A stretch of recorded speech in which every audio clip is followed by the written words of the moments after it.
It's been a while since I've chaired a meeting like this. All right, well, like I said, I'm Eric Berkey. Good evening with the Planning Commission. Welcome to the March 11th, 2024 Barcroft Working Group meeting. Thanks for participating in this land analysis review of the Barcroft Apartments Master Financing and Development Plan. We look forward to working with all of you and many other stakeholders over the next few months to review Jair Lynch's vision for Barcroft in the context of existing county policies and plans. Again, you all have probably heard this, but I do need to cover some logistics in these virtual meetings. So we're holding this virtual public meeting today, and everyone joining us is joining remotely. Tonight's meeting is available to join from the Barcroft Apartments Land Analysis webpage and the county's events calendar. Additionally, there is a dial-in phone option for those who wish to use it. If anyone loses internet connectivity during tonight's meeting, please reconnect by phone. Please keep your microphone muted until you're called upon. Please turn off sound to any devices around you to minimize interference. And those tools are on the toolbar at the bottom. If you're not a member of the working group, we do ask that you remain on mute with your video off. And really, if folks want to keep their video on, that's fine. I think generally the way we've been doing it, though, is we do ask that you put your video on when you're going to speak, and if you could introduce yourself or reintroduce yourself. The meeting chat is active for technical assistance only. It shouldn't be used for discussion, public comment, questions about agenda items, or requests for more information, because all comments must be shared verbally for the record. So what we've been doing and what we plan to do tonight is I want to try to reserve about 10 minutes at the end of the meeting for public comment if we have folks who want to provide public comment. And depending on how many folks we have, I'll make a judgment call on how much time we can provide. A couple other notes. Tonight's conversation is limited to members of the Barcroft Working Group roster. Some groups have identified an alternate member, but if there's two of you on the call, we ask that only one of you serve as the spokesperson for your respective group. While everyone is invited to join and watch, please be mindful that this is a large group, and we have a lot to talk about, and we want to make sure that we use our time efficiently and share as many perspectives as possible. If you'd like to be recognized to speak on an item, just please use that raise your hand function and make sure your video feed is on, as I said. And leave your microphone muted, and then I will basically go through kind of the list of folks who would like to speak and make sure everybody's got an opportunity to weigh in or ask a question. If there are, and I heard someone, so if you could please put yourself on mute if you're on the phone. And if you don't have video, if you're joining by phone, I will, from time to time, and if I forget, please remind me, but I'm going to verbally check just to see if there's anybody on the phone who wants to make a comment or ask a question. All of these recordings of these meetings and the information associated with it is going to be posted or is already posted on the county's website, because it is all this information, whether written or spoken, is subject to Virginia Freedom of Information Act requirements. Just a couple more things. There is an online feedback form. It's on the webpage for this project. It's open through March 24th.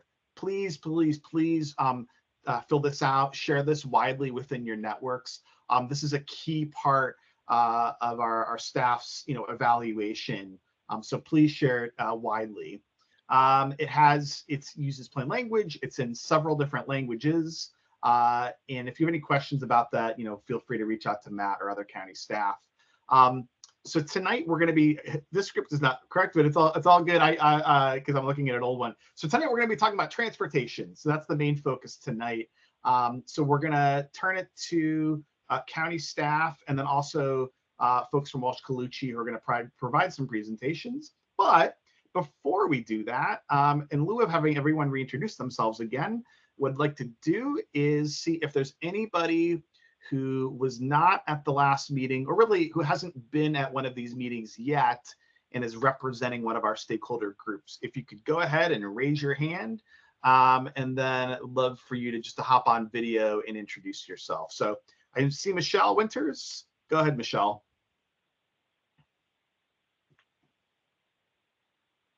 On. Yep. Hello. There you go. Hi, I'm Michelle Winters. I'm the alternate for the Arlington Community Foundation. So, and I know several of you, but not in this context. So, Great, thanks. And we'll go to McCoy.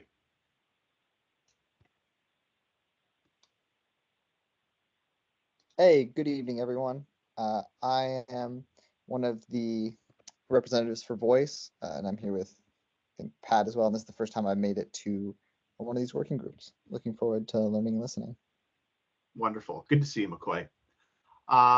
Unless there's anyone else, I am going to hand it over to Matt Matusik and our county staff.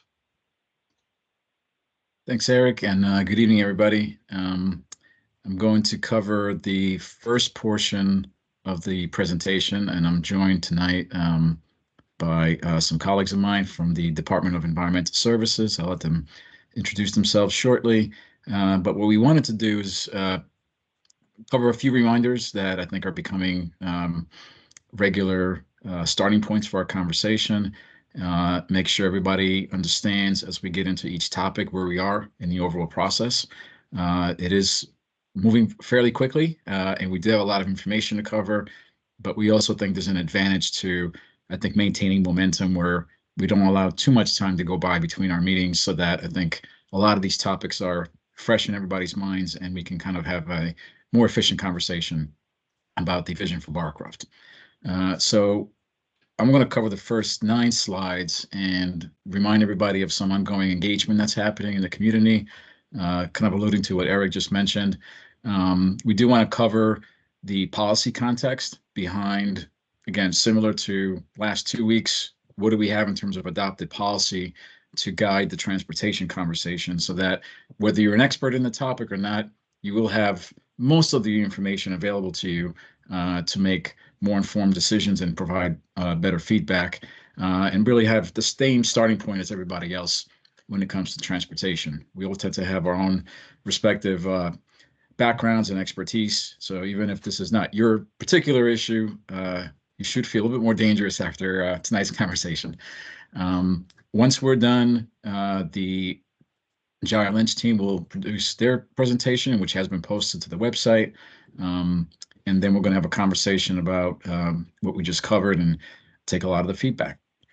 So with that, I'm going to just briefly touch on the graphic we continue to update, which is really emphasizing, particularly for those that haven't been participating in a meeting so far, the first half of 2024, which is really a robust engagement effort to make sure that we have ample opportunities to update the vision for Barcroft, and do so on multiple fronts. Obviously, working with all of you, a stakeholder group for a period of about 4 months, but also in between those opportunities, reaching out to other members of the community, and particularly the Barcroft residents, to make sure that they're able to follow, they're able to provide some feedback, can kind of gradually see our progress as we post all the presentations and video recordings on our project website.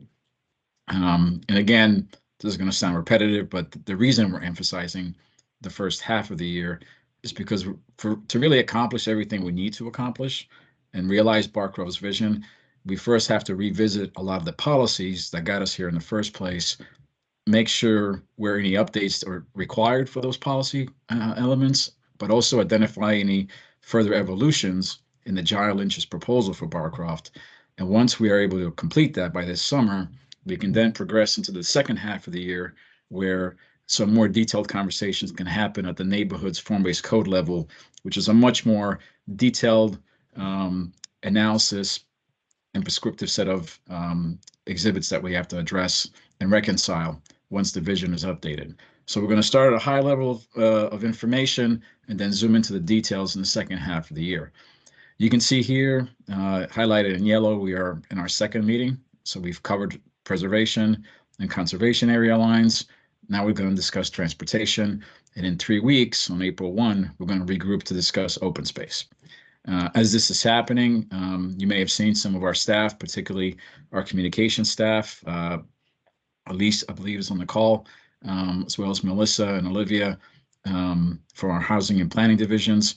We are trying our best to make regular visits to the property and the surrounding neighborhood to be available and accessible in person if people have questions or just to raise awareness about the study.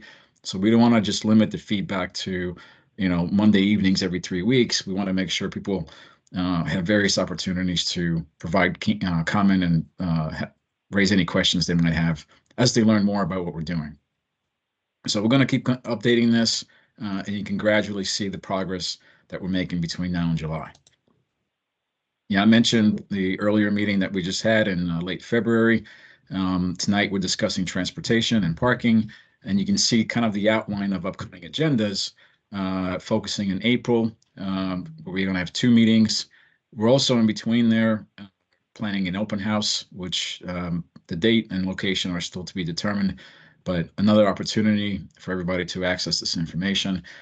And the one meeting I want to emphasize yet again is May 13th. This is going to be our final expanded working group meeting, but it's really there where a lot of the conclusions and recommendations and updates on all fronts are targeted to be presented. So everything we're hearing, the way in which we synthesize and kind of provide closure on those topics is going to be presented on May 13th.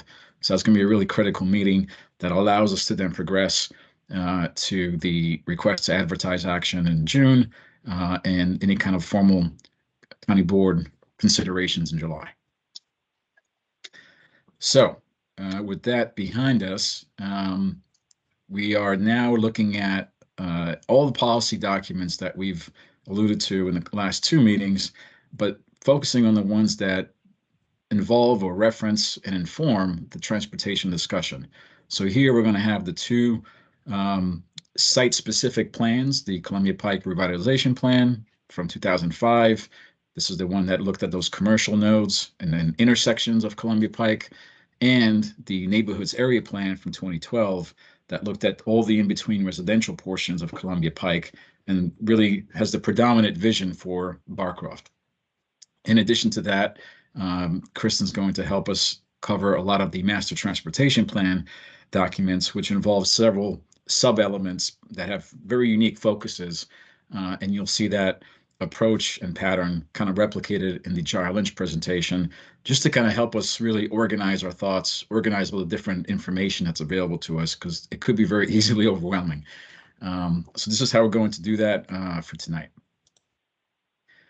I'm going to start with the 2 Columbia Pike documents. This is a very early one from the early 2000s. Might be a little bit difficult to read on the screen, but if you zoom in, it begins to give a sense, among other things, what the initial thinking was as it relates to the corridor, but specifically Barcroft property, about the street and bicycle and pedestrian connections. What could those be? Where are we identifying missing links? And what is that initial, idea of a vision for Barcroft as we move forward? So this was an initial starting point. Some additional thinking and subsequent planning efforts led to the Neighborhoods Area Plan development, again, focusing on the residential portions of the Columbia Pike corridor. And here's where we provide a lot more detail in terms of what could happen and what should happen along the corridor, but specifically the Barcroft apartments. You can see here in the legend, I do want to highlight 2 specific segments which talk about planned and potential pedestrian and vehicular connections. And those are something that are going to be surfacing as the presentations move on tonight. So with that, I'm going to hand things over to Kristen and keep transitioning the slides. Thanks, Matt. I'm Kristen Culkins. I'm a principal transportation planner with the Transportation Planning and Capital Projects Management Bureau within DES. I'm joined this evening by 2 other transportation planners within DES Transportation, Brian Shelton, also a member of the group I'm in, and Robert Gibson, who's part of our development review group.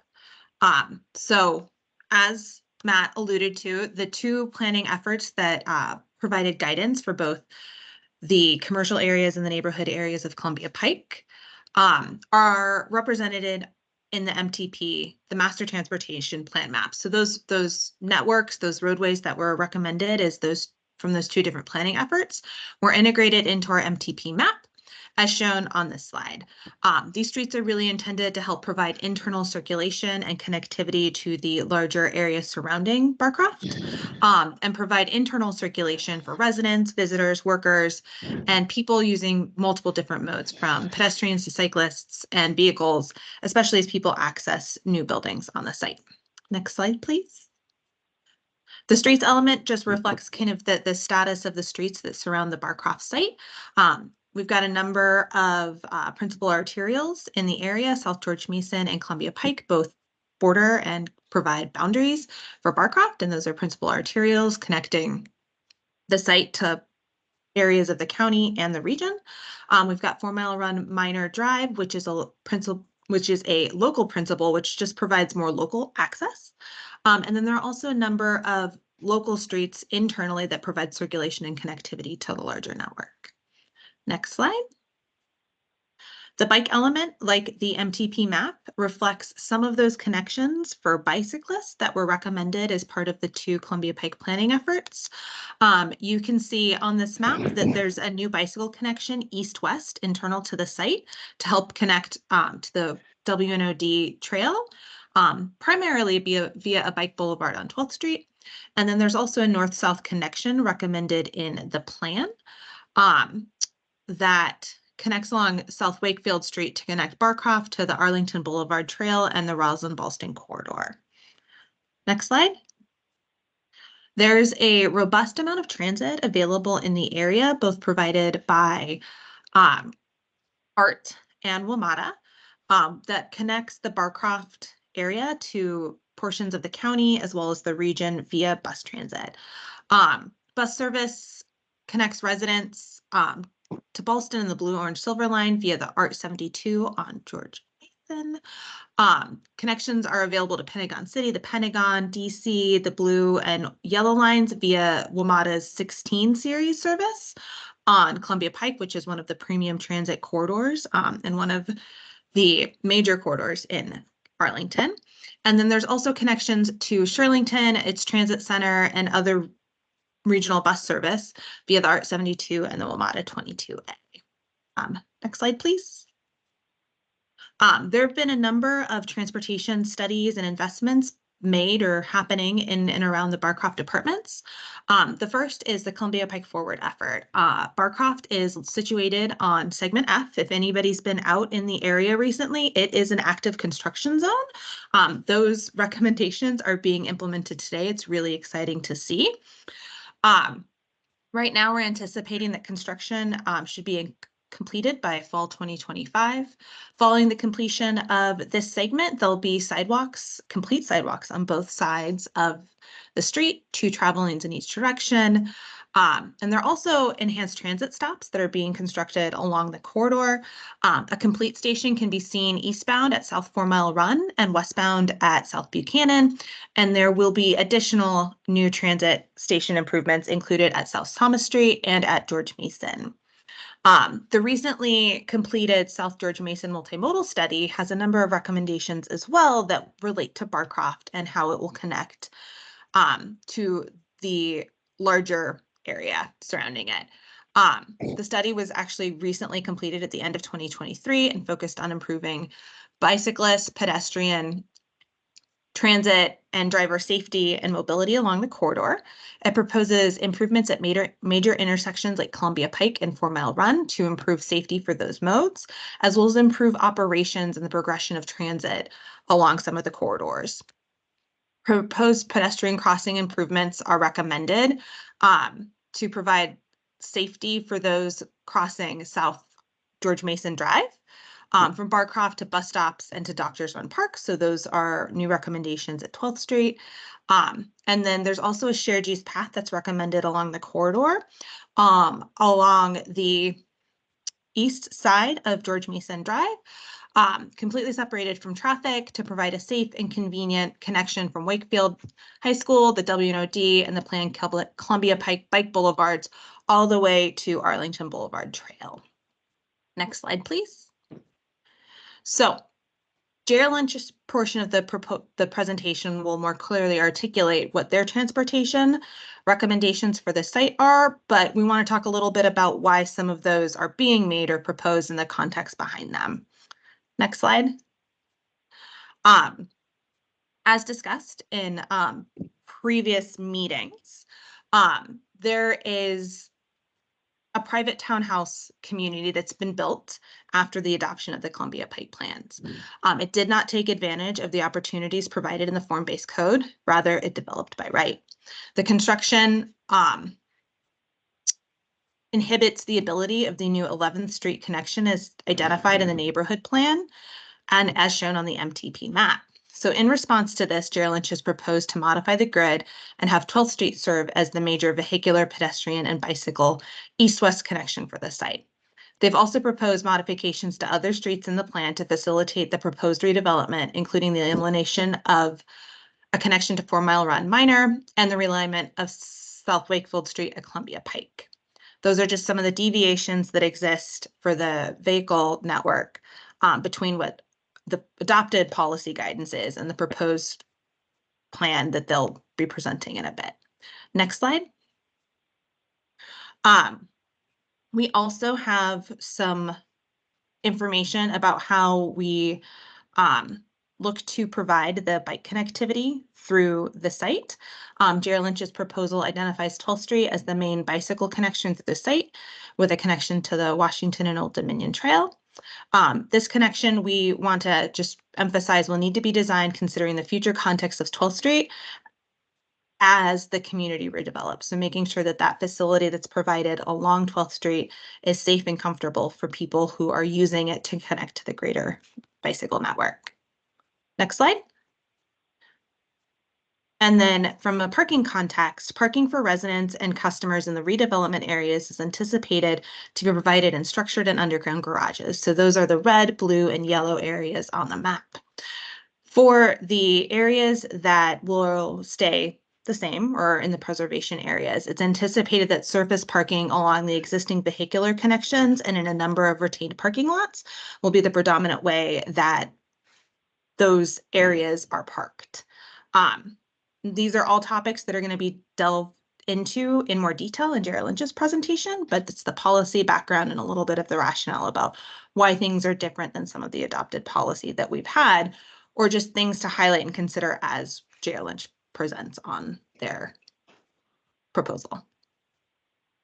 Thanks, Kristen. Yeah, and the last thing I'll mention before handing things over to Jared Lynch is that what you'll notice in a lot of these exhibits, both from staff side and the Jared Lynch presentation, is that we are specifically looking at generally where do these networks, these various connections need to go, and first getting that information right before in the second half of the year, we can dive further into the specifics of something like a cross section and much more detailed information that simply is just not available at this moment because we're still moving streets around, figuring out where the bicycle connections need to be. So until we get those larger items done right, it can update the relative policy documents, then we can have that more detailed conversation in the second half of the year. I'm going to stop sharing now, and I see Lauren has her video. It is all yours.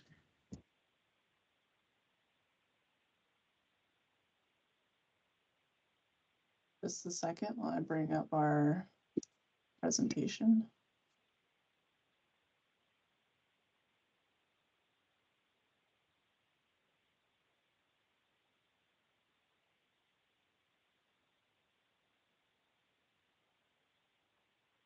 All right, can you all see that? Yep. All right, thanks. Hi, good evening, everybody. I'm Lauren Riley with Walsh Colucci. We represent Jared Lynch Real Estate Partners. And tonight I'm joined by David Hildy and Greg Ward with Jared Lynch. And we also have Mike Pinkoski with BICA here to discuss our proposed transportation network. And he'll walk you through all of that in just a minute. But first, I'd just like to take you all back to this illustrative diagram that Matt Bell and Kathy showed you at our last meeting. This placemaking diagram here shows you how we plan to knit the proposed new development there at the George Mason Place and Wakefield Place nodes together with the existing fabric of Barcroft through that Barcroft crossing and amenity center section there. These elements together create a synergy throughout the site, and they connect, the existing neighborhood to the new development. And then just stripping that back a little bit as we start to talk about transportation and how people are going to navigate throughout the site, you can see here that 12th Street and South Thomas Street become the spines of Barcroft. They provide that main east-west and north-south connections throughout the site. And as Ms. Calkins was just talking about, this transportation network will also respond to that by right development along Columbia Pike that has occurred since the neighborhood's area plan and other planning documents were created. And so ultimately here, 12th Street and South Thomas Street are going to be the foundations of the transportation network that will take vehicles, pedestrians, bicyclists, not only in and around the site, but also through the site from other areas along Columbia Pike, 4 Mile Run, or South George Mason Drive. And I'll hand it over now to Mike Pinkowski with VICA. He's going to walk you through the existing plan and proposed connections for vehicles, pedestrians, and bicycle connections throughout the site. I'll also point out areas where we are proposing changes from the planned connections and why. So with that, Mike, take it away. Hello, everybody. Thank you. As Lauren mentioned, I'm Mike Pinkowski. I'm the Director of Transportation at VICA. Apologize I don't have video capability this evening, but I am going to walk you through the transportation elements here. And it's important to note that, we're given a high-level overview, as Matt said, and it's important also to note that, all of these elements, streets, pedestrian mobility, bike mobility, have all been coordinated together. So no one single element is solely driving our proposed design and modifications that we're proposing. So what you're looking at here is the existing vehicular network. The orange highlighted roads are existing public streets, while the purple are existing vehicular connections, some of which are included in the master transportation plan and identified. But what we're highlighting in purple are really roads, parking lanes, parking fields, any existing vehicular connection that is provided through the Barcroft site. Next slide. So what this slide does is it layers on the existing recommendations of the form-based code in the master transportation plan, and those are indicated here with the dashed blue lines. Again, as Kristen and others have mentioned tonight, where you see the little red square next to South Taylor Columbia Pike intersection, that's where the 2 by right townhome strips are and the apartment building that we were looking for. I think the plan envisioned larger consolidation of this area, and for the reasons previously mentioned, they weren't brought in or they chose to develop on their own. But the roads dashed in are roads that are envisioned, like I mentioned, in the form-based code of the master transportation plan. So this slide highlights roads that are within the form-based code that we are currently proposing to eliminate or modify. Within the eastern node, which is on the top portion of the screen, closer to George Mason, you can see the red dashed line proximate to Columbia Pike, which represents the 11th Street extension that was contemplated. Due to that by right development and some topography constraints in certain areas, we're proposing for 11th Street to be that main east-west connection through the site. On this slide, you can also want to point out the light blue dashed lines are new vehicular connections that we're proposing as an alternative to the red, as well as you'll see the black closer dotted lines that are proposed alleys to help serve some of the buildings. As you move down to where Lauren has the cursor, where you see the X in the 2 red dashed lines, that was a realignment of Wakefield that was contemplated in the form-based code that from topography constraints, as well as some of the existing buildings that we're trying to retain, we've really shifted that focus of the east-west connection to 12th Street, where you can see the blue dashed line between some of those buildings. And then what we're calling the triangle piece on the plan south. Oh, one more thing. You can see that we are proposing to potentially eliminate the street that's between Wakefield and the 4 Mile Run minor connection. We've talked about this with staff. We do want to retain it as potential pedestrian connection, but we do believe that proximity to other adjacent intersections, that it could be potentially removed without major impact to the transportation network. Next slide. So here we're zooming in a little bit closer to the side I was just describing. And just to orient everybody, we're at what we call the eastern node, which is more proximate to the Columbia Pike South George Mason intersection. And again, here zoomed in closer, you can see on the right-hand side, we're proposing the removal of 11th Street, where it was previously contemplated in the plan, and really focusing on 12th Street. In the bottom left, Lauren, is there's a view from point A where the triangle is, and you can see some of the topography issues that I noted earlier. You know, at the base of that parking lot, you're at an elevation of 161, whereas at the top of the hill, you're at 194. So that's over a fairly short distance. That's roughly 33, 35 feet of grade change. And that's just one example of many locations on the site where there is significant grade change. And so here, this is the western node. So now we're closer to 4 Mile Run, west of South Thomas. Again, north is to the left of the page.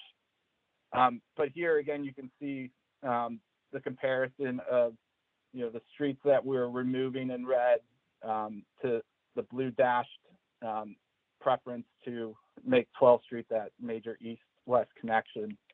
And again, here, this slide doesn't do as much justice as the last one, but this is a view from an existing cul-de-sac within Barcroft, and you can see as you look at that picture, there are stairs going down, and the site falls away towards Wakefield. Again, significant grade change in that location.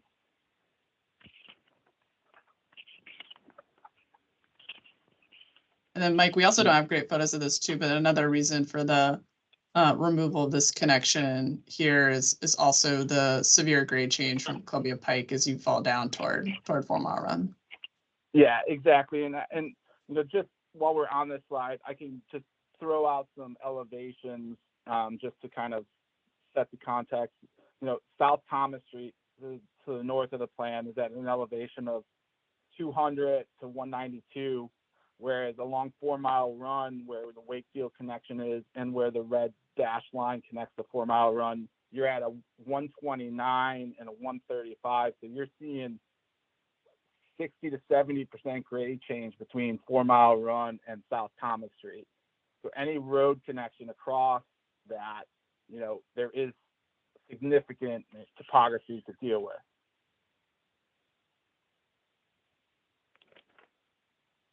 So this slide here really summarizes visually the existing parking that's out there today. We've looked at it in a couple of different ways. We have existing on-street parking within Barcroft, which is in the red color. The circles, which represent existing parking lots within Barcroft. The purple or rose color are the existing parking garages within Barcroft. And then the orange are all public streets in and surrounding Barcroft that have existing public on-street parking available to residents and others.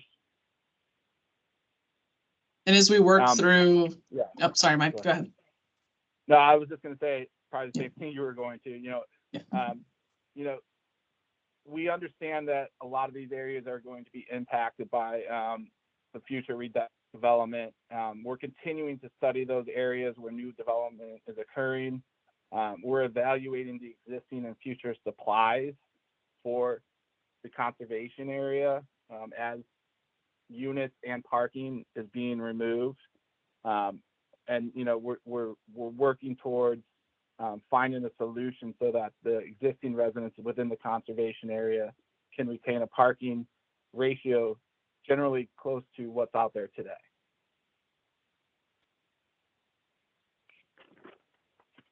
So transitioning to bike circulation, here in green are existing bicycle facilities.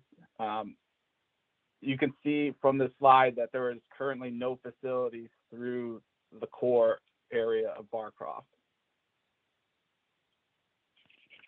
This slide highlights proposed master transportation plan bike elements. They're in the teal and yellow. You can see 12th Street contemplated through the Barcroft development, and then it makes a jog at Thomas to connect down to 4 Mile Run. Additionally, just on the boundary of the property, as Kristen mentioned earlier, there is a planned facility on the east side of South George Mason. And then I'll just also point out that 16th does have planned bicycle facilities, which goes through a portion of Barcroft site.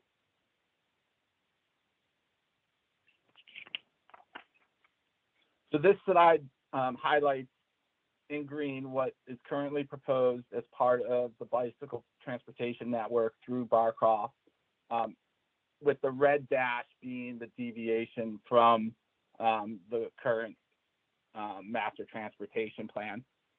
What we've chosen to do so far is to reroute that path in red to follow the improved 12th Street connection from George Mason to South Wakefield.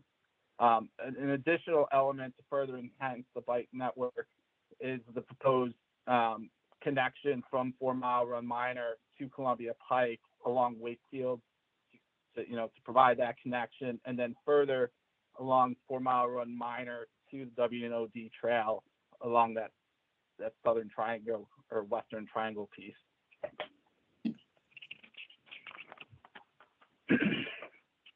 So this slide here highlights in blue the main pedestrian sidewalk connections along either travel ways through Barcroft or along the public street network that goes through Barcroft. The bold blue lines represent where there are existing crosswalk facilities around the boundary of Barcroft on the public street network.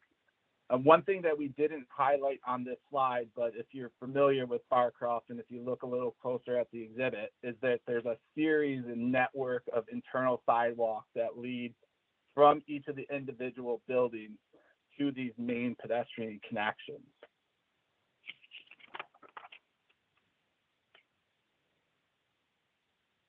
So this slide here is planned pedestrian connections, and really what the planned pedestrian connections are going to do is they're going to follow the proposed street grid. All new streets within Barcroft will have new sidewalks along with them. Additionally, there are 2 additional crossings of George Mason planned or proposed, one at 12th Street to continue that connection east of George Mason, and one at 13th Street.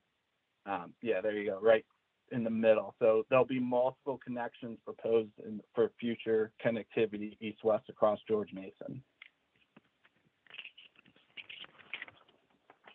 And here's just a comparison of the proposed versus the master transportation plan. And the real key element here is the removal of the 11th Street pedestrian connection. There is a form-based code connection planned where between South Thomas and 4 Mile Minor that we do plan to intend to keep. This would be a pedestrian connection and not a vehicular connection between the two. And then because we're proposing the extension and enhancement of 12th planned south or to the west of Thomas Street, we are proposing a pedestrian connection between South Thomas and Wakefield. And then of course, between where there's currently alleys proposed, and as I mentioned earlier, a pedestrian connection where there is previously a street in that southern triangle, there will be pedestrian and sidewalk connections in and around those buildings. And then I'll just highlight too that as we're going through, we talked at our last meeting about some of the renovation use permits that we've been working on as this process is going forward. Every time we're doing one of those renovation use permits, where needed, we are repairing sidewalks throughout these existing garden apartments to remain. So those pathways through those individual buildings to the main network will remain. And this last slide kind of just brings everything together. No real points to mention. This is more just for discussion if we need to come to it, but this really layers in all of the elements that we talked about on the previous slides. Thanks, Mike.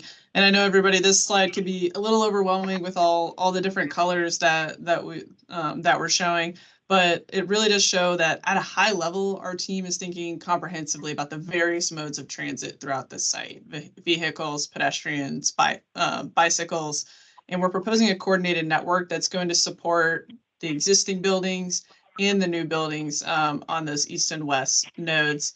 And you'll see too that we're also providing connections not only in and around Barcroft, but we're also connecting to these wider networks offsite to help people, help folks come to and through Barcroft. So that concludes our presentation, and I'll hand it back now to Chair Berkey. Our team is available for any questions that you have. Great, thanks, Lauren. So I think Matt, if you mind putting the slides back up, I think for our agenda. Yep.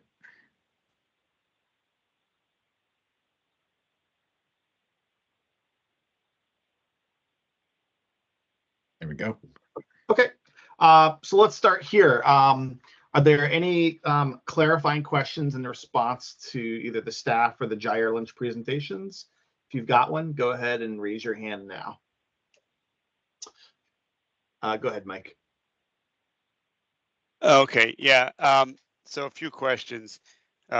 Real quick one. You all keep referring to 12th Street, which I assume is on the alignment of what's now currently 12th Road, just to be clear. And I've got questions for staff about the bike network. The bike element showed a potential bike facility on road on some extension of 12th Street, which I assume is a paper street because it doesn't exist now.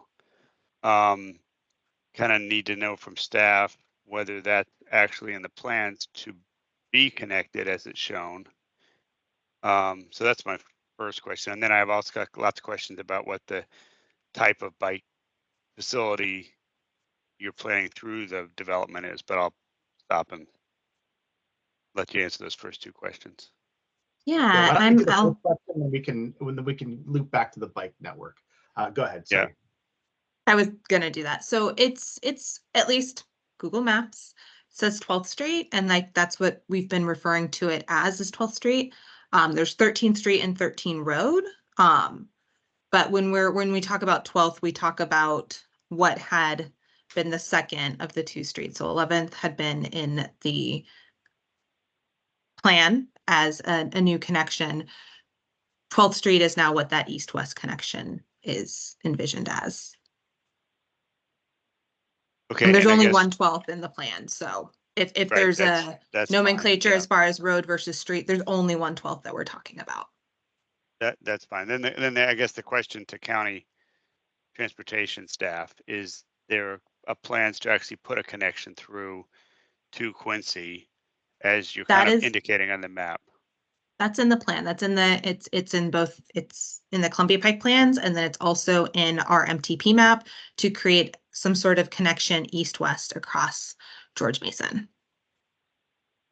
Okay, so across Doctors Run Park, or the north edge of Doctors Run Park. North edge, not through the park. Okay. Okay, and you're showing a lot of crosswalks. Are they all going to get hawk signals like the current crosswalk does, or are they just going to be crosswalks in the middle of the block? That's a bit more operational than the planning level that we're at right now. Okay, and I guess, well, that's a comment, not a question. I'll save it for later. So and then I guess the question would be, what the bike facilities would look like, and maybe that's too detailed for this level. Yeah. We are, I'll say that any facility that we do, be it a crosswalk or a bike facility, we're planning on designing intentionally to make sure that they meet the safety needs of whatever the context around them is. So if a crosswalk is at a location where it needs a hawk signal from a safety perspective, that's all something we'll work through as this process evolves. But right now we're at a higher level talking about what will be there. And then we'll get into details after we agree on kind of the concepts about what those facilities actually need to be I'm sorry, what? further on. Yep, you sure can. All right, great, Kristen. We'll go to Commissioner Weir and then Commissioner Howell. If folks can just for posterity's sake, if you don't mind just reintroducing yourself and your affiliation. So we'll go to Commissioner Weir first. Hi, Daniel Weir, Planning Commission and the Area Working Group. Can we see the slide 17 of the applicant's presentation, please?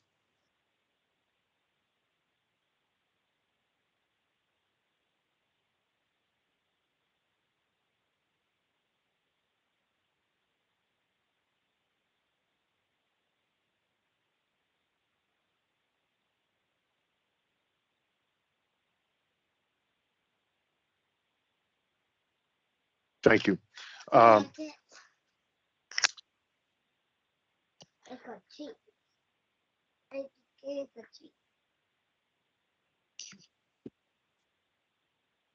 Great.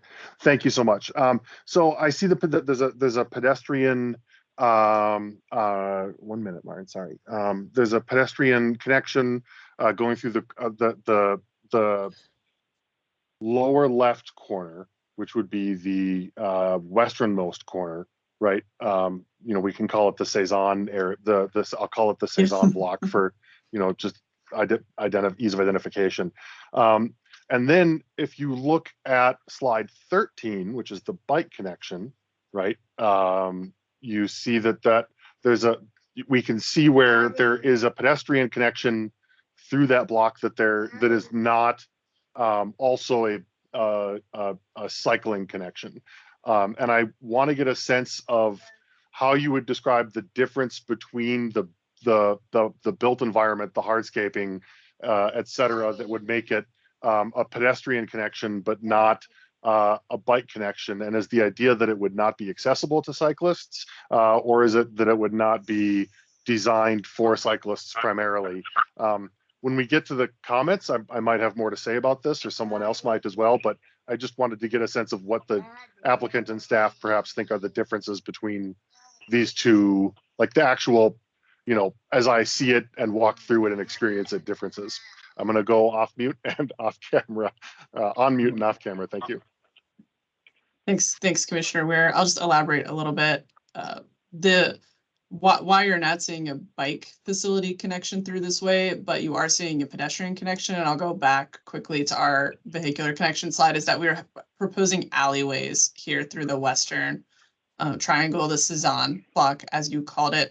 These will be service alleys to serve these 3 buildings here. They will have sidewalks, so that pedestrians will be able to access 4 Mile Run, Columbia Pike, and Wakefield through those service alleys, but it's not designed for a bike facility.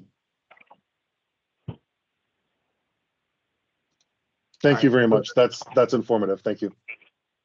All right, we'll go to Commissioner Howell and then Mr. Snyder. Yeah, thank you. My question is similar to Commissioner Weir's question and it's about the intersection of pedestrian and bicycle and vehicular infrastructure, and the fact that in real life the pedestrian and vehicular infrastructure is pretty well governed because of the crossings and that kind of thing. But plenty of bicyclists use pedestrian facilities. They're not necessarily primarily designed for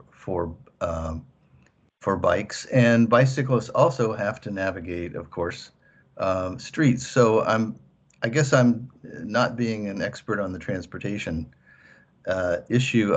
I just wonder if everyone I guess the question is, how are the designs going to allow the safe and sort of expanded use of all forms of mobility on this sort of topographically challenged place? Are we going to be having, like, you know, the intersections for pedestrian and bicycle facilities sort of expanded for people with a, you know, stroller to get sort of out of the way of the through commuters? It seems to me that I'm always running into the local versus through traffic challenge, where you know, there are goals in designing bicycle facilities that are mostly about having those being good alternatives to cars. But then on the other hand, you know, you've got the speed differences between people walking slowly, whether it's older people or whether it's kids or whether it's, you know, families with babies and stuff. And those are all using the same space. So this is a very dense area. It's got a lot of topography. I'm hoping that this isn't, that this can be not a cookie cutter when you get down to the actual designing of this, of the actual features, that it's very much about the livability as well as the safety and the pleasantness versus the efficiency of the space. If that makes any sense, there probably are terms of art that would be better used by someone who knows more about this, but I do feel like this can be a challenge, but also a terrific opportunity to make using any mode of transportation better than it usually is in most places. So I'll take that. Sure. And for lack of a better term, yes. So we recognize that there's a lot of opportunity to consider the different modes that are going to use this site holistically. We are still working through with J.R. Lynch what that could be based on kind of what their building form is, how different connections are made. But again, not an eloquent answer, but yes, we really do want to make sure that we're intentional with how these facilities are designed to make sure that people who are using them are comfortable, that they feel accommodated, and that it serves the needs of both residents and people who are accessing through the site. We don't know what that answer is yet, but those are things that we really are considering and taking into consideration as we have continued conversations about the site. Yeah, I think if I can just piggyback on that, this is, I think, exactly why we need to just first isolate all the networks, but then start to, as we run out of colors, overlay them on top of each other to see, are any kind of natural conflicts arising. And I think many of us are going to continue to revisit these diagrams in 3 weeks when we're diving into the open space and maybe some emerging destinations that are starting to develop on the site. Are those informing how we feel about the network even further? Great. I'm going to go to Mr. Snyder next. Thanks, Commissioner Berkey. I'm John Snyder from the Columbia Pike Partnership. First, a reminder that we would all love a walking tour as part of this process. And second, forgive me if I've missed this in the presentation, but is the plan to keep with the neighborhood form-based code parking ratios for the new buildings, both for the market rate and for those that are preserved in the new buildings? I only heard about the plan for the preserved buildings, which sounded like it was to keep the parking ratio basically the same, but how about the new buildings? I'll jump in here, Mr. Snyder. The statement about the parking ratios was more to state our intention of providing the same or similar amount of parking for existing residents who will remain in those renovation areas. As far as parking ratios for the future, whether or not we'll be using the existing form-based code ratio. That's still a little too detailed for this level that we're at. We are going to continue to analyze the parking demand for the existing residents while we also design parking for the new developments, and we'll have more information for you all on that once we get further through the process.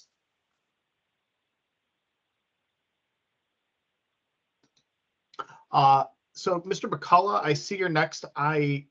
Do you mind identifying the stakeholder group you're representing? Because I do not see you on my roster. Okay. Sorry, I should be on there. I represent Barcroft School and Civic League. Okay, great. I missed the very first meeting, but was here last meeting. So yeah, if we could pull up the Jair Lynch presentation again, and I think slide 9 is the one I had a question about. And this would be for the VICA, I think.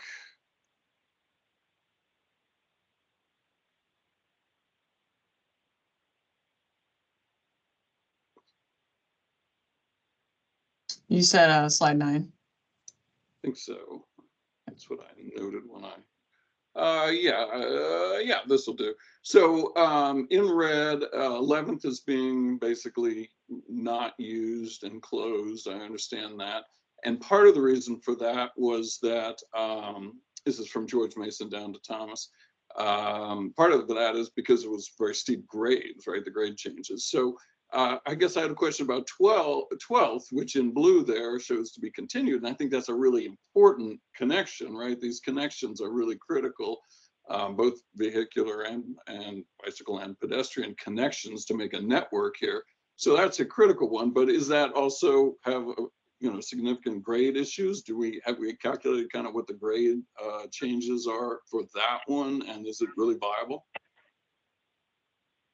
Mike, I'll recognize you to talk about the feasibility of the proposed roads. I think we've studied this, and they are feasible. But Mike, yeah, we have studied it. There is still some grades for that light blue dashed area, but we believe that it is more feasible than some of the other alternatives previously discussed and shown here.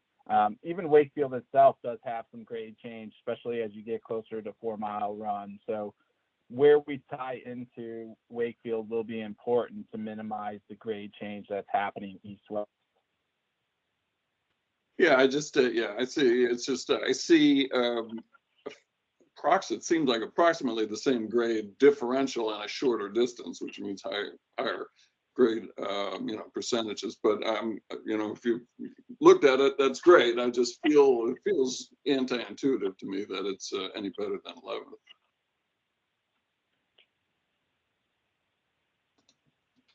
Because I think that drive, the purple is relatively flat, and then it goes up. But that's fine. That's if we've studied it, that's great. But I do think that's an important connection, and we should really make sure we know that that's viable. Yeah, I mean, each of those purple elements, as they move away from South Thomas, are following towards Wakefield and 4 Mile Run. And your point is valid. There is grade everywhere here. Where you see the 2 red crosshatch roads intersecting, between that point and South Wakefield, which is very close, you see that there's about 20 feet of existing fall through there. So that's a very short link where you would see upwards of 10% slope. So what we're trying to do is cut across that slope with blue and trying to minimize topographic changes through there. Okay. Great. All right, I think let's do this. It's about 8 o'clock now. So we've got 4 topics. I think the first one is the vehicular network. So I think we'll try to spend around 10-ish minutes on each. So that'll be the first topic. So if folks have questions or comments they'd like to make about Jair Lynch's proposed vehicular network, form-based code, what have you, go ahead. I'm going to go with Robert Gibson. Go ahead.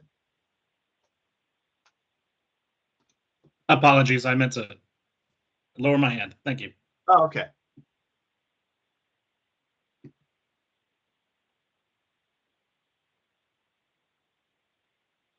Going once. And twice. We can, folks don't have comments. We can move along to the bike now. Oh, I see Mr. McCullough. Go ahead. Well, I wasn't going to comment twice in a row, but since no one else is talking, Oh, and this is, I feel guess, free. sort of a general comment.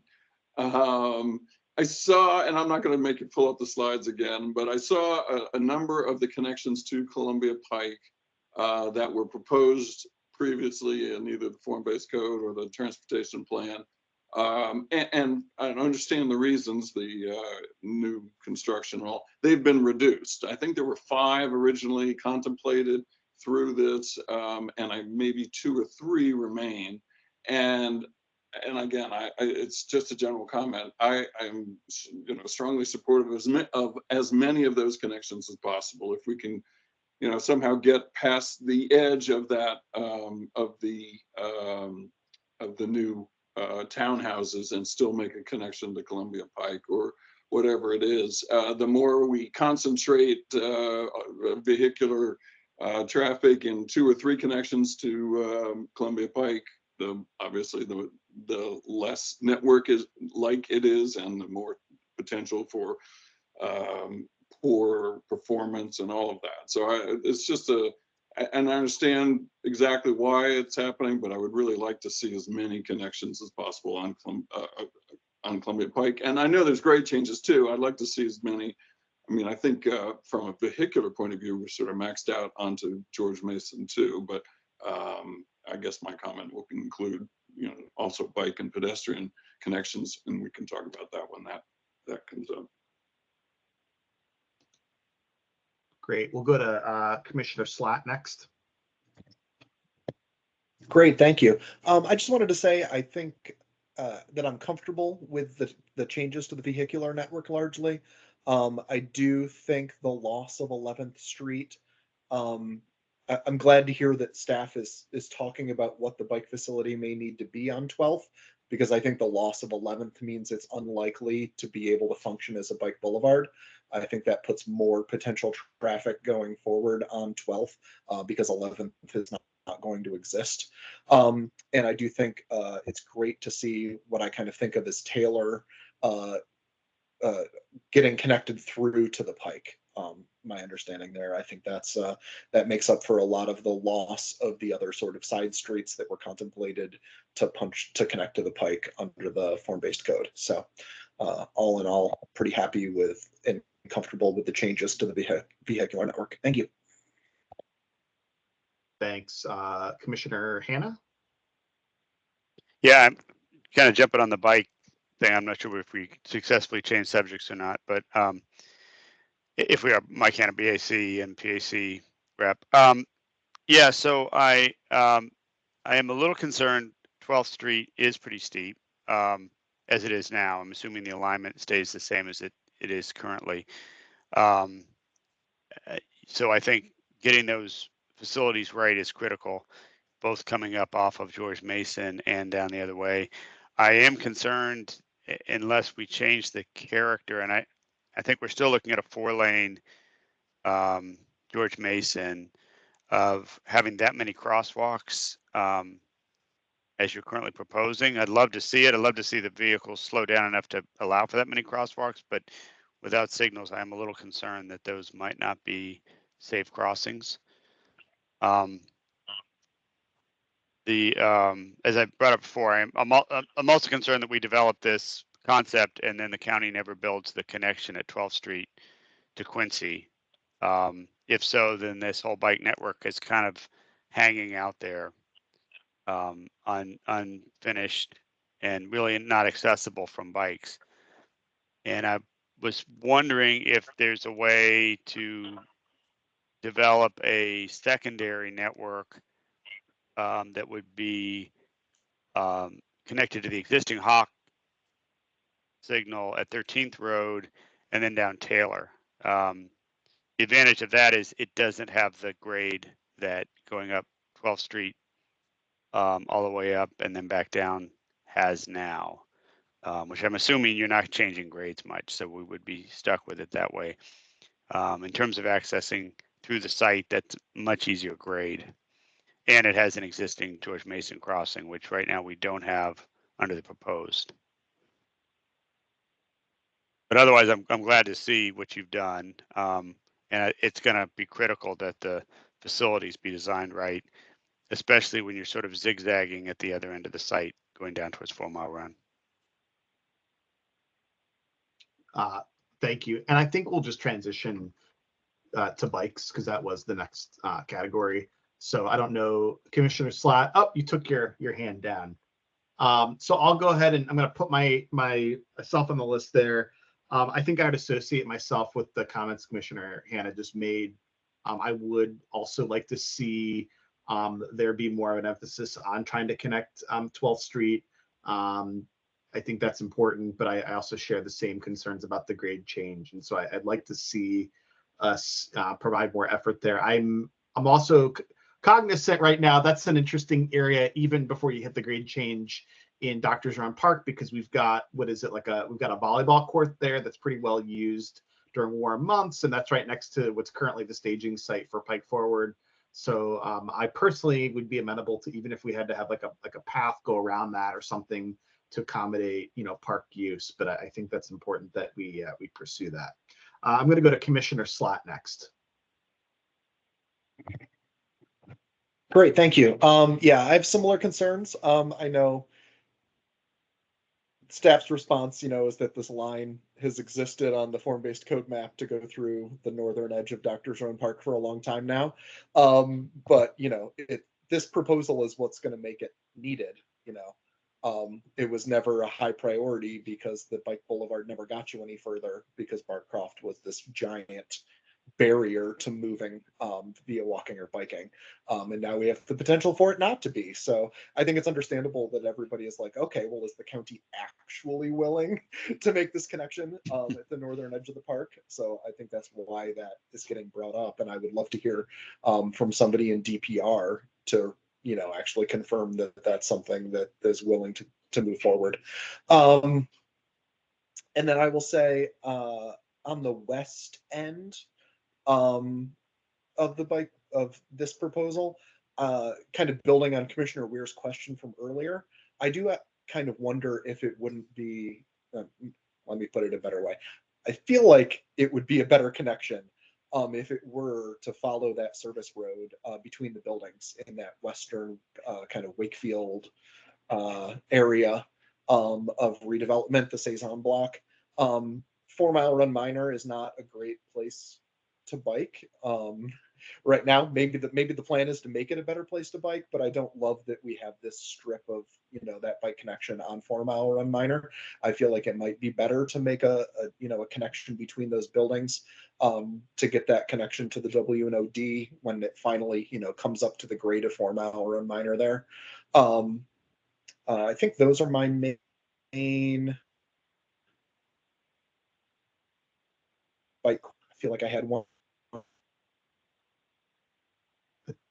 Maybe that's, I don't know if that's Commissioner Slatt's internet. So Kristen, I saw you had your hand up, so I don't know if you want to respond. I just wanted to make a small clarification from a staff's perspective. So that 12th Street road, because it actually has a few names, I did a little digging and it changes names in a few spots.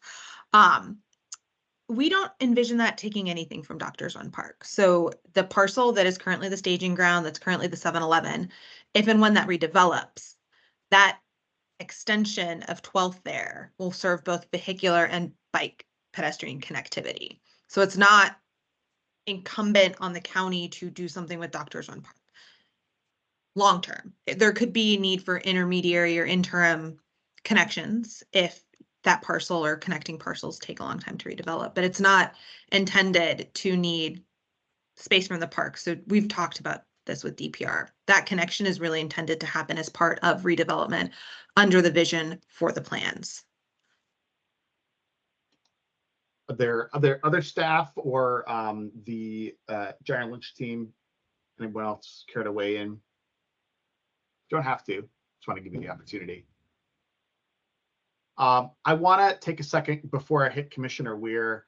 Is there anyone on the phone who has a question or comment that I've neglected to provide an opportunity if you'd like to make a question or comment, just chime in.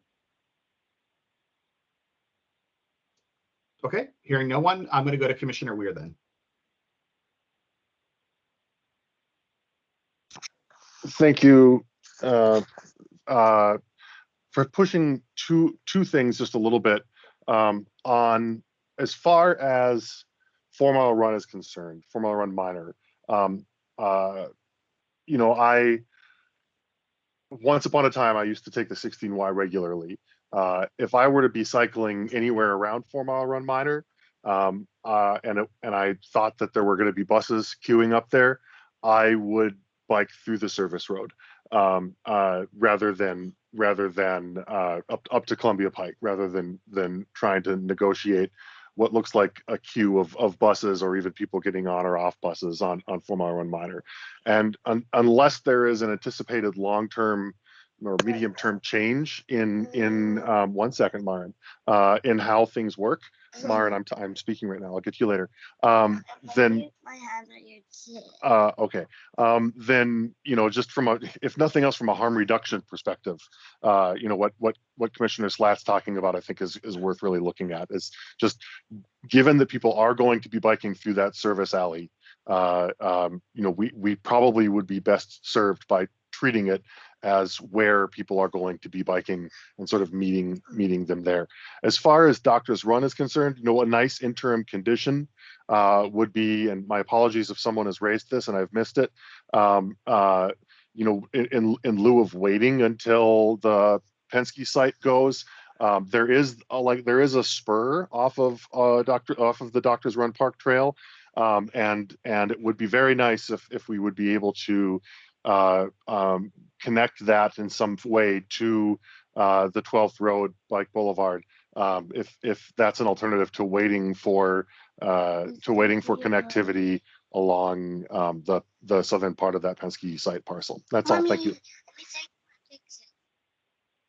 Great. And maybe just to clarify, the Penske site is part of the larger Barcroft ownership that is now under Gyre Lynch's control. But I think at this point, and I want to put the applicant on the spot, it's unclear when that phase of development, I think, would come forward. But it is something that I think we have greater control over now. Yeah, no, just David Hildy with Gyre Lynch. Yeah, I just want to add that we do control that site, so we do control the ability to, and we want to extend 12th across. I think where the challenge comes, has been alluded to by staff, that doesn't make the connection. There's the Quebec apartments that are in between, which is more the problematic connection that we do not control. So yes, long term, it's great to get that connection. We want to plan for that on our Penske site, but I think, you know, they just want to make clear that there's a bigger property in between us, preventing that connection from happening until that gets redeveloped. Thanks, David. Are there any more questions regarding the bike elements? Oh, I saw Saul raise his hand, but he lowered it. It wasn't regarding the bike element, but a general that involves the Dr. Run's Park and residents at Barcroft. Why don't we just we'll transition to the pedestrian network, and why don't we just park? Why don't you go ahead? We'll sure. Talk about it then. Go ahead. Oh, you're on mute, Saul.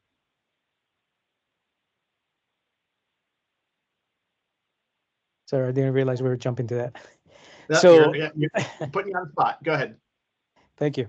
So basically, the issue I want to raise up is a problem that's currently occurring, but that could potentially also exist in the future, and that's that at tenant council meetings, numerous residents have raised the concerns about parking issues on 12th Street. And what they've reported is that park users often occupy tenants' parking spaces on 12th Street, then leaving residents struggling to find parking when they return home. And so currently, in response to those concerns, the parking policy was adjusted to begin towing enforcement at 6 p.m. instead of the previous 9 p.m. However, that's causing issues. This change has led to inconvenience for both residents and their visitors. So something to consider here is availability of parking for users at Doctors Run Park who drive there. So looking at something on street or building some parking for community members who will make use of Doctors Run Park.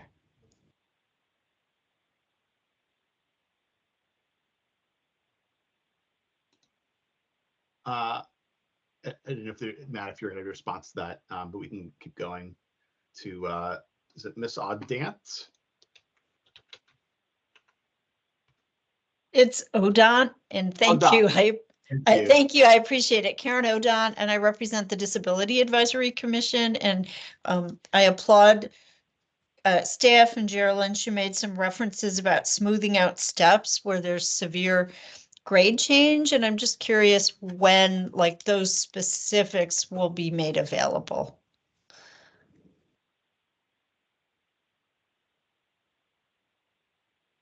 Yeah, I can jump in there. Are you referencing like the sidewalks among the individual apartment buildings? Yeah, within the site. Yeah. Yeah. So every we've gone through a couple of use permits now. So every use permit, every phase that comes forward of those renovations, that's where we take the deep dive into where the repairs we're making. As you may know, we're looking at accessible units where possible on each of these phases. So it's really a kind of a phase by phase analysis. We get into those details, and that's in the use permit process that you can kind of see a lot of those details get put into plan. Okay, thank you. Commissioner Slack, go ahead. Thank you.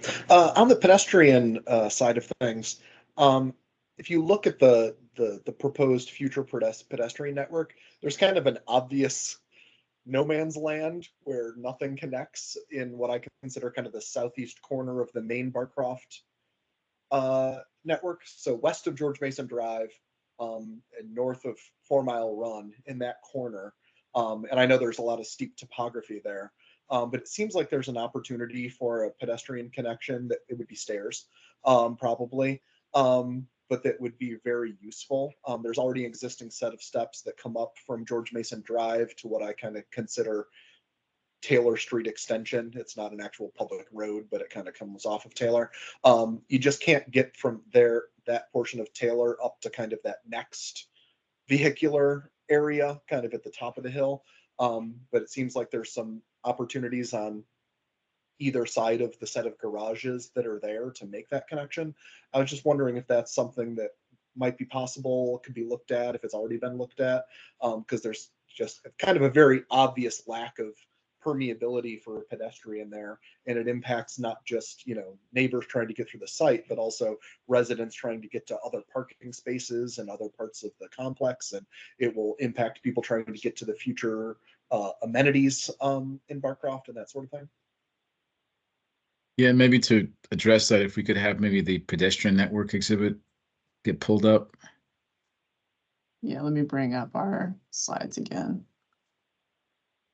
Yeah, and while we're bringing that up, yeah, that's a good example of when we put, so that there is that area there is part of our first renovation use permit.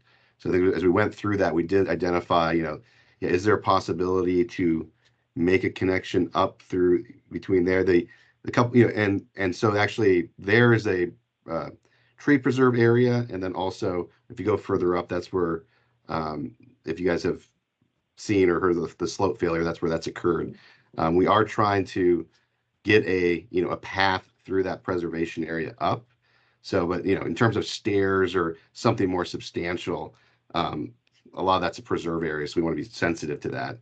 But try to, I think that the comment of trying to make connections where we can, that was one thing that was highlighted by brought up by staff in our review, and thought was a great idea, and that is something that we're trying to make a connection up through that hill, that preserve.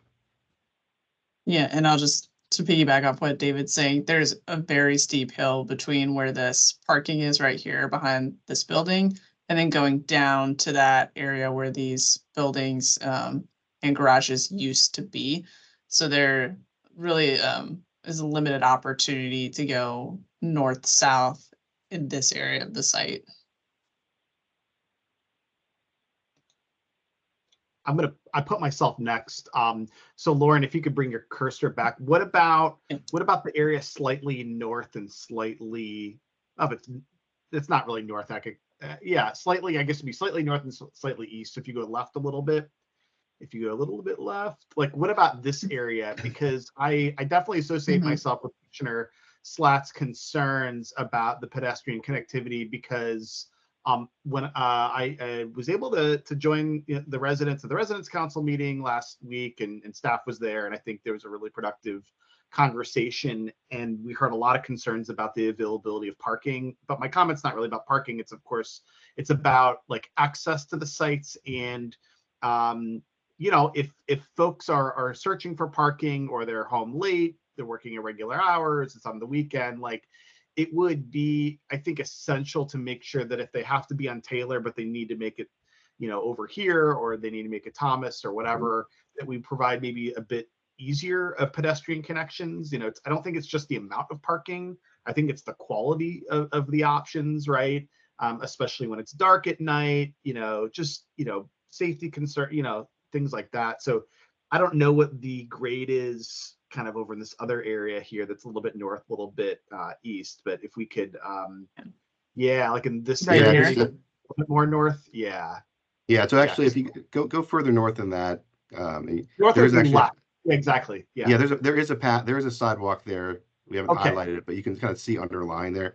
Sorry, Okay. Lauren, go down to Taylor. There is a Taylor to that Taylor connection. Lauren, if you go back by, if you remember where building 48 is, that long Sorry, straight here. building. And then behind that build to the left. Oh, and there's, you can see you're right talking about there. this Yes, one? yes. So there's so that's an example. There is a connection there internal to these buildings. We haven't highlighted it. But there are various connections that, you know, there's some that don't show up on here too, that do try to traverse these hills with steps. But Yeah. you know, we can get more. Then there's also sidewalks along these drive aisles where there's parking as well. Okay. Yeah, well, not everywhere. I mean, you. that is part of the challenge. Yeah. I think, like right there where you were showing, Lauren, that there's a, you know, a high retaining wall that, you know, makes that impossible to traverse. So these are all aspects that, yeah, we're trying to make sure, again, in every use permit, any of these connections within the renovations, doing everything we can to strengthen them, repair them, and sustain them. And yeah, this is kind of showing the bigger connections that we'll be planning as well with the new streets and footprints. All right, sounds good. Thanks, David. All right, I'm going to go to Commissioner Hanna, and then we'll keep going down our list here. Go ahead. Yeah, I just sort of jumping on that is when you guys repair the slope failure, is your intention to reopen Taylor Street all the way through? And if you do that, are there opportunities to improve sort of pedestrian and even bike access through that Taylor Street area? As I said earlier, that the nice thing about Taylor Street is it kind of traverses the edge of the site without having to go up and over the hills that you do in the other direction. Right. So And just we are looking opportunities to either to relocate park and provide sidewalks as we go through that. I think ultimately there are a couple pinch points that are outside the slope failure, like where we were looking before. There are a couple pinch points that do make it difficult to make it continuous. But wherever we can, we are trying to make sure that, you know, we're making sure parking's, you know, as getting the parking we need to in there, and any connections. Taylor, though, just again, yeah, this section where you guys have noticed that the lack of connections being shown here, that's, you know, that road is just the road out situated, the retaining walls that are there makes it very difficult to make that a, you know, a meaningful connection. We do want to make it as much of a, you know, a connection as we can. Okay. Thanks. Mr. Bastidas, and then Miss I think is it Geertzy? Sorry, go ahead. Hello. Sorry, I was trying to turn on my camera. I have a question regarding the parking garages.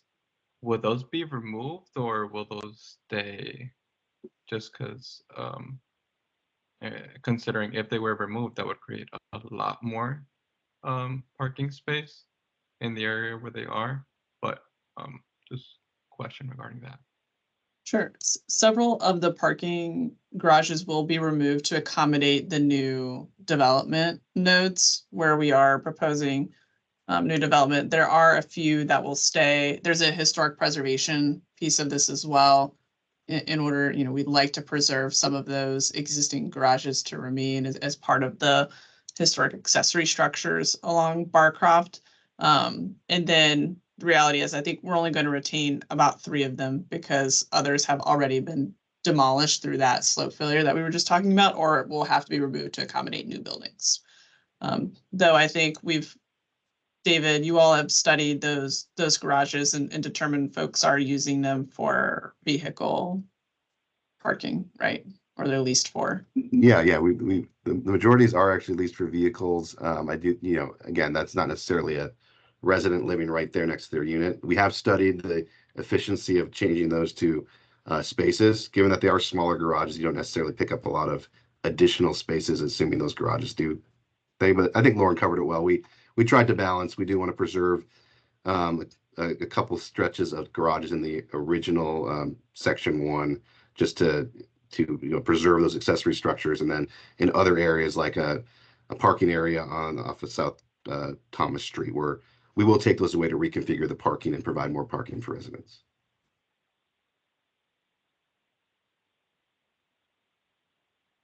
Great.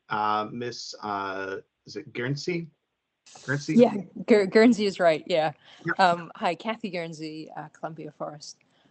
So Matt's comment earlier about wanting to see maps that were overlaid so you can start to see the convergence of these various networks got me thinking about a previous meeting where there had been reference to some of the accessible apartments that would have a higher degree of accessibility for example, wheelchair users or other people who might need more mobility accessibility. So it would be helpful, I think, at a future time when it's a bit more ripe, to be able to see those units overlaid with some of these parking and vehicle and pedestrian access maps. And I'm also thinking in particular of individuals who might not need that level of physical accessibility in their apartment, but may have a disability such that it's difficult for them to walk a long distance. And I'm wondering if there's any way to make provision for them, mindful of the comments earlier about difficulties in finding parking.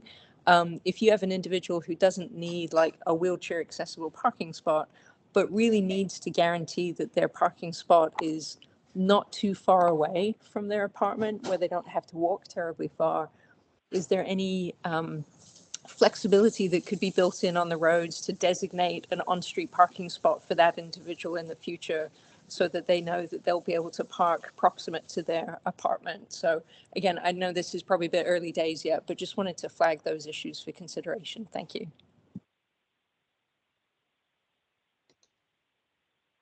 Thank you. I have one question myself, and this sort of isn't totally transportation related. I apologize, but there's really no other way to fit it in here. I'm curious. So thinking back about 12th Street, we've heard a lot of concerns about Commissioner Slatt specifically and others about how, because we're not doing 11th Street, we are essentially, the proposal does put a lot more pressure on 12th Street, as a bike boulevard, as a major, I think we referred to it, Lauren, I think you referred to it as one of the spines, of the proposal here. I guess part of my question is, thinking about, I'm looking back on like slide 3, for example, of the Gyro Lynch presentation. I'm thinking about the level of, redevelopment there. There's the amenity center on 12th.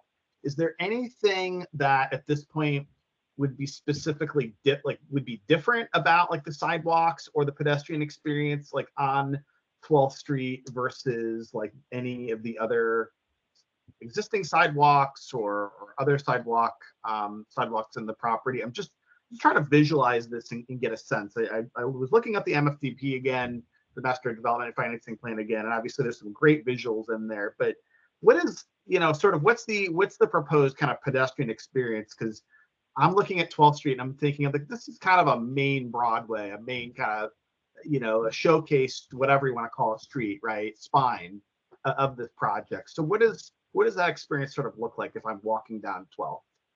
Right. I'll take a stab at this, Commissioner Berkey. I think your question's starting to get into the detailed analysis of what those street sections are going to look like coming forward, but I understand you're trying to get an idea of how people are going to navigate with those kind of 3 different modes of transit happening along 12th Street. You're right, it is taking on quite a lot, but it'll, as Ms. Calkins indicated earlier, we'll be working with staff to make sure that the facilities proposed on 12th Street are going to be comfortable for whoever's using them, vehicles, pedestrians, or bikes. And so whether or not those are all separated, how they're integrated and work together, we'll be thinking about that as we move forward. And we should be able to provide a little more information, on how that's going to break down in one of our later meetings. I appreciate that. I understand that's getting the details, but I do think that sort of the vision kind of and what that experience is, I think is pretty relevant to our conversation here. And, I've been trying to talk to residents and other folks in the community, as part of the effort outside these meetings. And one of the things that I've sort of heard is, some folks are interested in, having a little bit of that, small village experience along like a 12th Street, right? And not necessarily being, dark, but there being a little bit of activity and it being a place they feel a little bit more comfortable walking. And so I'll just leave you with that thought. Obviously, the details have to get worked out, but from the folks I've talked to in the community, I think that there is some interest in that. I will. You don't need to respond to that. I'm going to go to Commissioner Howell, and then I think we're going to move along to talking about parking. Thank you very much. Yeah, this last topic, I think, we're starting to get to something I was trying to say a little bit more clearly earlier, but there's the interactions of different modes of transportation that are of concern and interest in terms of design, but there's also the context. And so since Matt's there, I just wanted to put in a big pitch as a segue between tonight's meeting and the next meeting, that we take a real look at how the green ribbon concepts of the Pentagon City sector plan might be applicable. I'm talking about the concepts, not the specifics, because this is the opposite of Pentagon City in terms of the actual physical features. But the idea that you can create a usable, safe, happy, interactive, multimodal system by thinking about how those spaces actually are pleasant to use and have positive interactions with our stormwater issues. All this topography is going to be both a challenge and an opportunity in terms of things that DES is doing with rain gardens and streetwise stuff with vegetation, and that can be done as part of landscaping as well as part of streetscaping. So there are some great opportunities, I think, here to sort of tap down some of the more difficult parts of the topography and of the interactions. And I know that a lot of this will be part of the next discussion, but I just wanted to put it in for tonight as transportation doesn't exist in a vacuum, and how it's functional is the important topic tonight, but how it feels to use is an important topic for next time. Thanks. Yeah, go ahead, Matt, if you'd like to respond. No, I really appreciate, I think, a lot of the recent comments, because a lot of what we are gearing up for in mid-May, when I think our plan is to come back and touch on really all of the topics we're hearing throughout February, March, and April, is to figure out, with the limited information and guidance we can establish in the first half of the year, does that collectively go far enough to establish a clear vision for I think what we're trying to achieve on Barcroft. And it's really going to be important to establish that and make it very clear to everyone so that the second half of the year and even 2025, because this is not going to stop in December, has very specific objectives and I think direction that we need to take. And all the decisions that have to be made between, let's say, August of this year and 2025, 26 are reflecting back on a lot of the things and themes that we're hearing about. So we're going to definitely take a lot of good notes and hopefully come back as this process concludes and see if we got it right and if it all makes sense. Great. Well, I think that's a good transition to our last topic of the evening, which is parking, which is certainly something that's been oft discussed, I know, by residents. So let's take about 10, 15 minutes on this, and then we want to allow a little bit of time for public comment and concluding remarks. So we'll go with Mr. Snyder and then Mr. McCullough. Go ahead. Thanks, Commissioner Berkey. On parking, I asked the question earlier whether the plan was to keep with the neighborhood form-based code parking ratios, and I was hoping for just a simple and comforting yes. I know this is in early stages, but I think this is an issue that can quickly become a problem. We all love the Pike. We all love our diversity, but what's really important is that we get along. And parking creates conflicts. It has created a lot of conflicts in my neighborhood of Douglas Park. It's created conflicts, everywhere else. And so it's something that we have to pay very close attention to so that we do not create a conflict between this development and the surrounding neighbors. Speaking from experience as a civic association president, when this plan was put together, it was with much more robust transit than we have now or will have in the foreseeable future. There was going to be a streetcar, right? That was canceled after this plan was put in place. So taking away, you've got two elements of how to deal with the transportation demand from this project. One of the elements is the transit, and that's been reduced. The other is the parking ratio. And so reducing both of them is not, it's not in keeping faith, frankly, with the people who put the plan together.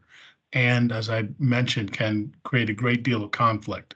So it's something that, I understand it has a cost like everything else that we're discussing, but it's something that's very important to make sure that all the goals of the project are met, including a harmonious relationship with the rest of the Pike community. Thanks, Mr. Snyder. Mr. McCullough. Well, of course, I'm going to piggyback on that. And our neighborhood in Barcroft here, of course, every time I tell anyone that I'm involved in this or just walk down the street with the dog, that's the first thing anyone talks about, right? It's the parking.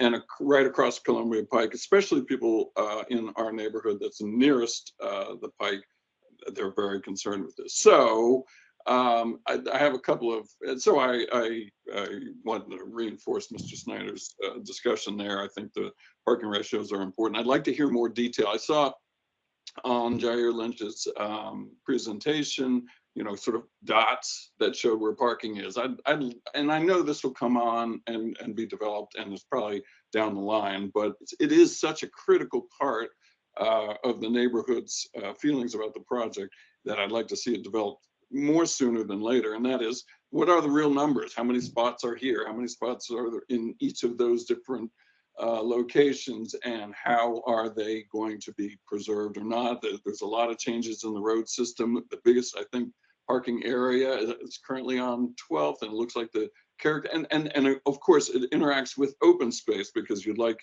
it to have less parking and more park-like, green areas. But so there's a huge balance. And I understand how difficult it is, but really like to analyze this in more depth. And to add just a little nuance to that, there's the other thing is that we have 1,335 units, but some of them are now going to be 3 and 4 bedrooms. So there's actually an addition and more a higher population, even though the same number of units. So there could be parking number of parking spaces issues with that too, as perhaps someone in a family in a 4-bedroom might have 2 cars instead of 1, and so forth.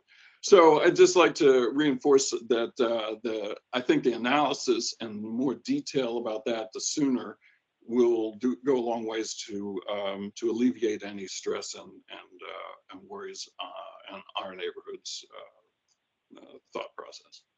I think those are reasonable requests, and I know some work has already begun on that as staff is conducting their analysis and collaborating with Jar Lynch. So I think we can take that back and see if something can be produced. Some of what I think you referenced is an evolving element, as I forget who it was, David or somebody else mentioned. We are progressing with kind of incremental use permits to gradually preserve, right? Different aspects of the property. As that happens, from time to time, parking remains unchanged. Sometimes it's restriped.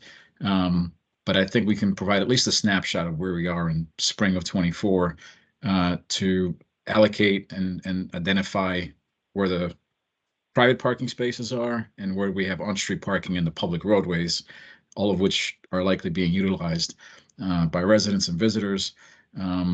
And I think to Mr. Snyder's earlier comment, at this point, we are not aware that any new parking ratios are being sought or, proposed with this MFDP.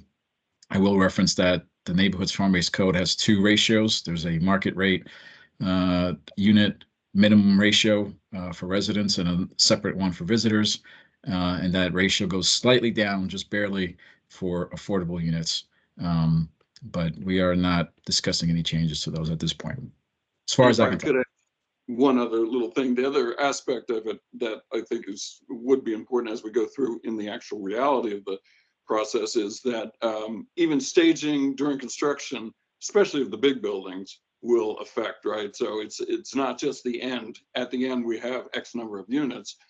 When we're doing the 2 or 3, especially along George Mason, right? It looks to me like a lot of existing parking, when those buildings phase 2 and phase 3 start going, there's staging, there's loss of the construction area itself. And so there's a whole sequencing, and I know it's very complicated, and I get it, but it is more than just here we have, 300 units and 400 spaces in the basement and la, la, la, la, la. There's a whole sequence over the course of the next 10 years that, you're going to have to maintain a certain number throughout that process to, at least. Yeah, and we have requirements to, I think, manage that. I think, as was mentioned earlier in the meeting, one positive aspect of how we make some of that work, at least in the initial phases of construction, is the availability of the Penske site and some of the other portions of the property where some staging is already possible. And I think some additional creativity is going to be needed to continue that moving forward. Okay, thanks. Thanks. We'll go to Commissioner Slott, then Commissioner Weir. Great, thanks.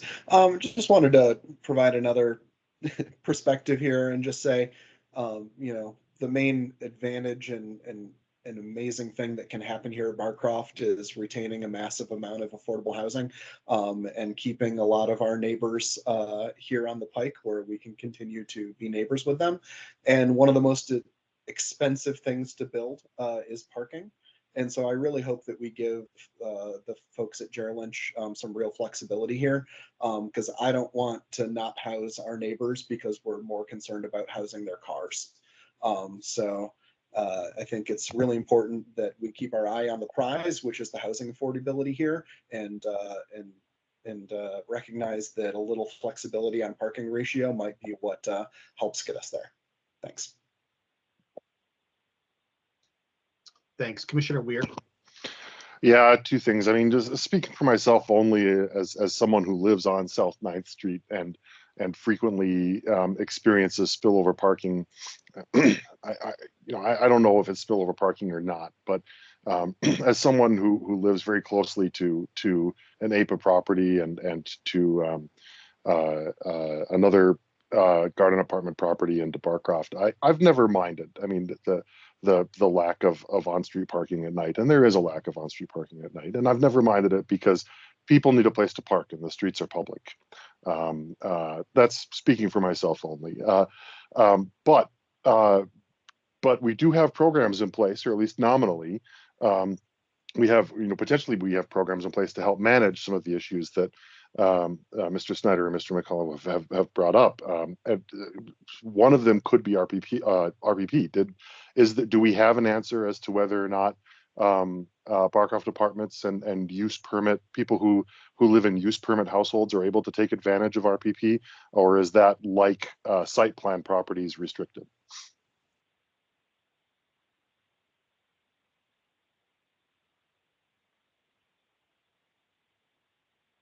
Let's see if anybody from DES would like to take that one. My understanding was that new construction as approved through form-based code was not eligible for the RPP program. I'm not sure how far that boundary expanded beyond the site that was being developed. So in theory, those parts of Douglas Park that are adjacent to and not necessarily across the street. Thank you, Mr. Cole. That does mean resident permit parking. My apologies. I should know better. In theory, people who live in Douglas Park, who are adjacent to, not necessarily across George Mason, but adjacent enough, could be eligible for RPP. People who live in parts of Barcroft, like where I live, could be eligible for RPP, and that could be a tool that could help minimize spillover from Barcroft into the neighborhoods. But then there's also a potential issue of reverse spillover sometimes, where we would want to be able to protect parking for Barcroft residents in and near Barcroft, which has come up indirectly as well in the call. I'll just add that it's something staff can look into and see a little bit more of the details of where and what RPP is and isn't allowed vis-a-vis Barcroft and the surrounding neighborhoods, so that we have an answer to is it even a tool we have the opportunity to use if Thank you. the Thank you, board Ms. so Collins. elects. Yep. And I guess if the neighborhoods are willing to look into it too, are willing to fight for it too, because you can't really. Well, I'm going to stop talking. Thank you. I put myself in the list, I think, to wrap up discussion. I think there's been a lot of really great comments. I really appreciate Commissioner Slatt just contextualizing the bottom line, which is the viability of this project, and suggesting that the proposal give Gyre Lynch sufficient flexibility with the parking requirements to make this all stick, and that certainly makes sense to me. But as a fellow resident of Douglas Park with Mr. Snyder, I also really appreciated his comment about the fact that we don't have the streetcar, that we don't have the transit network that frankly we were promised 10 years ago, and that's outside the scope of this conversation. But there's been some real failures by elected leadership to deliver on promises a decade plus. And I think we don't live in a vacuum, and Barcroft, the state that we're in from a transit and parking perspective, certainly, that's a very relevant conversation. And we're living with the consequences of those decisions and action or inaction. And so I think, frankly, a lot of folks at Barcroft are using street parking, and I really do like this idea of maybe there being permit parking for them. It certainly is a large neighborhood. I think it is a unique area as a project for the county, given the amount of financial and staff resources that we are dedicating to this neighborhood. It's really a neighborhood in and of itself in a lot of ways. And so I think that's something that we should really look at in lieu of maybe, concentrating, financial resources, maybe into parking garages that we don't necessarily need, for that additional parking. So that's my 2 cents. I do think that we sort of have to balance those things. Mr. McCullough, I don't know if your hand was up from earlier, but I think I'm going to have to transition to public comment at this point. You can certainly provide, additional feedback to staff offline. So we're at 8:50. Sorry, I just I turned do want. it down. Okay.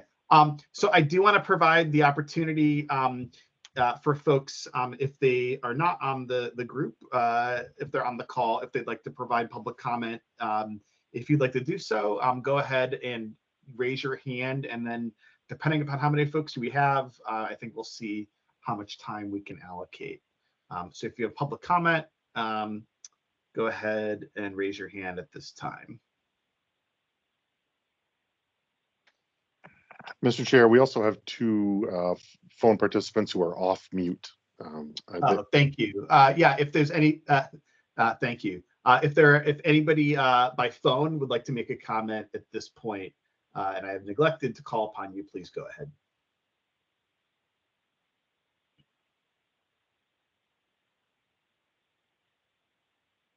Okay. Well, I'm not seeing any hands, and I'm not hearing anybody chime in. So I want to provide an opportunity for staff as well as the Giant Lunch folks, if you have any concluding remarks, and then we'll wrap things up and remind folks of our next meeting. So Matt, I'll throw it to you.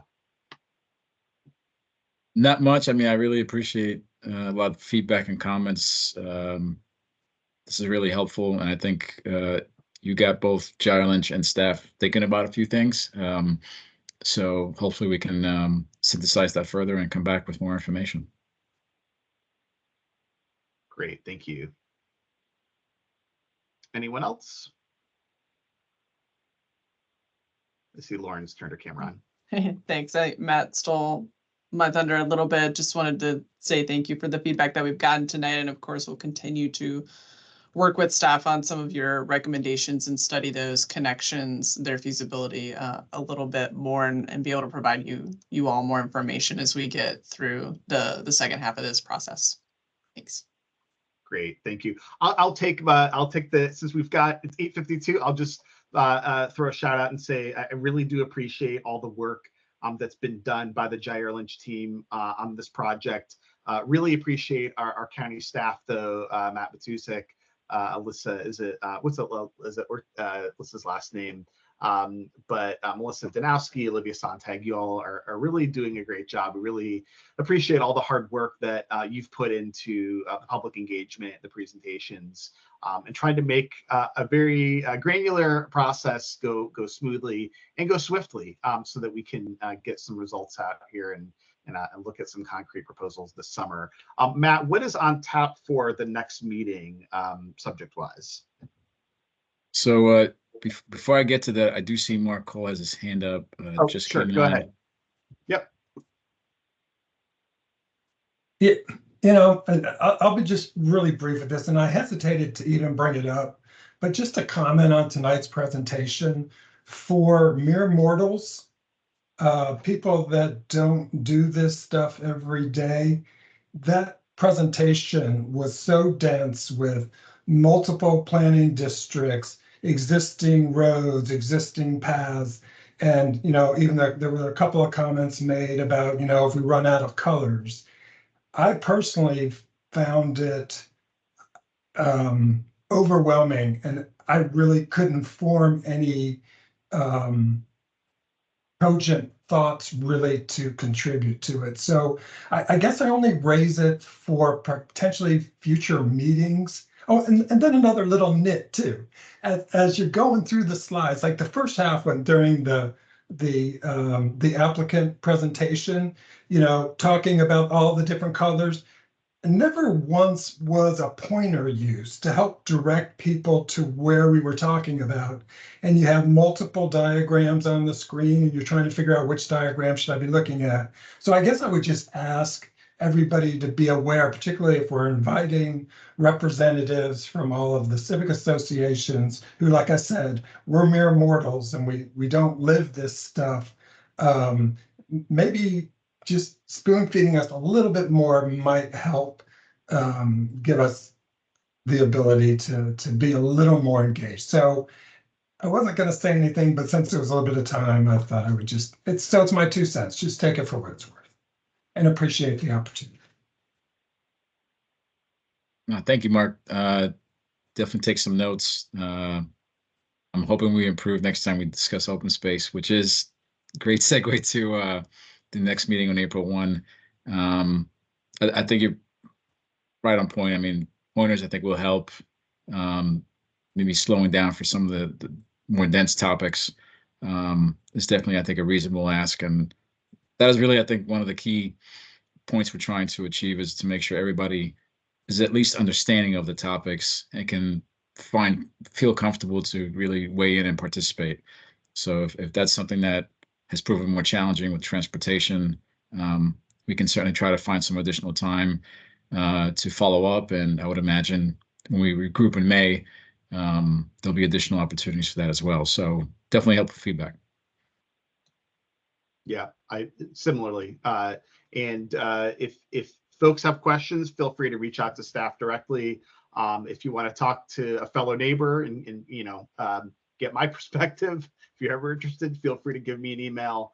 As the chair, it's our, Daniel Weir and I, as the co-chairs of this group, it's sort of our responsibility, as I see it, to help sort of bridge those gaps sometimes between, neighbors, residents, those folks, and then obviously what staff is trying to do. We're sort of helping to bridge that gap. So you can feel free to reach out to me at any point as well. So our next meeting is April 1st, same time, same place, virtual. You're going to get Commissioner Weir chairing that meeting. I have another commitment that night, but we're going to end 4 minutes early. So thanks everybody for your feedback tonight, and we will see you in a few weeks. Take care. Thank you. Thanks everybody.